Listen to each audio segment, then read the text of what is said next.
میرے رسول پاک علیہ السلام کی خدمت میں عورتیں آئیں، عرض کرنے لگے یا رسول اللہ اسلام میں ہمارے لیے بھی کوئی نفع ہے؟ حضور نے فرمایا کیا ہوا؟ کہنے لگی حضور ہمیں تو نقصان ہی نقصان نظر آ رہا ہے اپنے حق میں۔ حضور بتلائیں اگر آپ کے دین میں کوئی خیر ہے تو ہم کلمہ پڑھیں فٹافٹ، باقی تو دنیا میں ہمیں اپنا نقصان ہی دکھائی دیتا ہے۔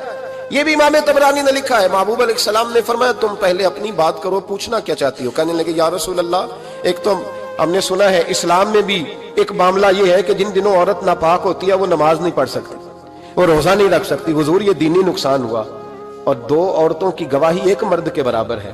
دنیا میں بھی ہمارا وہ کردار نہ ہوا جو کہ مردوں کا ہے، تو حضور ہماری دنیا میں بھی نقصان ہے، دین میں بھی نقصان ہے۔ یا رسول اللہ یا رسول اللہ یا رسول اللہ صلی اللہ علیہ وسلم۔ آقا پھر تو یہ ہوا کہ ہفتے مہینے کے بہت سارے دن عورت ویسے ناپاک رہی، دین سے دور رہی، اور اگر وہ قومی معاملات میں کوئی کردار ادا کرنا چاہے پھر بھی اس کی گواہی دو عورتوں کی ایک مرد کے برابر، تو حضور دنیا کا بھی نقصان دین کا بھی۔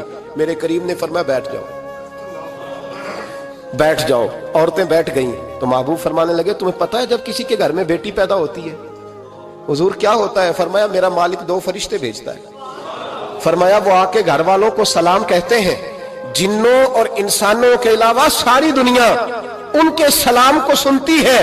فرمایا پھر وہ فرشتے اپنے پروں سے اس بیٹی کو ڈھانپ لیتے ہیں اور پھر اس کے سر پر پر پھیرتے ہیں، اور فرمایا پھر وہ ان کے باپ کو کہتے ہیں ان کی صحیح طرح پرورش کرنا، پھر ان کے ذمہ داروں کو کہتے ہیں، ان کے خاندان کے بڑوں کو کہتے ہیں صحیح طرح پالنا۔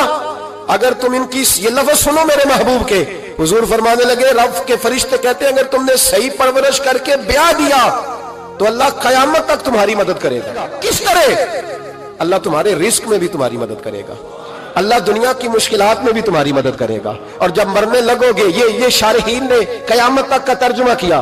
شارحین فرمانے لگے گویا حضور فرما رہے ہیں جب تم مرنے لگو گے بیٹی کی پرورش کرنے والوں تو رب کریم تمہیں کلمہ یاد کرا کے تمہاری مدد کرے گا، اور نکیرین کے سوالات قبر میں آسان کر کے تمہاری مدد کرے گا، اور قبر میں جنت کی کھڑکی کھول کے تمہاری مدد کرے گا، میزان عمل پر تمہارے عملوں کا وزن زیادہ کرا کے اللہ تمہاری مدد کرے گا، پل صراط پہ تمہیں آسانی سے گزار کے تمہاری مدد کرے گا۔